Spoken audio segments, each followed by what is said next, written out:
Quins referents vau tenir vosaltres o amb qui us vau inspirar per començar a fer això? Per exemple, Jordi Wild. Vale. Jordi Wild Mola. és un fenomen. Hi ha un que m'agrada molt que es diu Tengo un plan, Aquest és guai. que bueno, són dos nois que és el podcast número 1 de creixement personal o alguna cosa així. Després, per exemple, l'Héctor, l'H.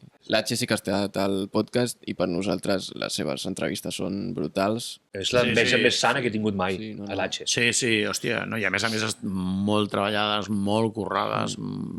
Clar, jo també veig podcast i a mi, per exemple, el que m'agrada és, no sé, Nadie sabe nada. O sigui, em sembla com un cúmul de despropòsits genial que, o sigui, trobo que és un podcast molt rodó, però clar, és que l'estan fotent. I un ho fan, I a mi això em mola molt i una de les condicions que ens vam posar va ser que fos per passar-ho bé des del punt de vista de que fos simpàtic, divertit, tal. El que sí que va venir al podcast és el de Territory Revival, que es diu Revival Plus, el Fer Delgado, que també ens va inspirar molt.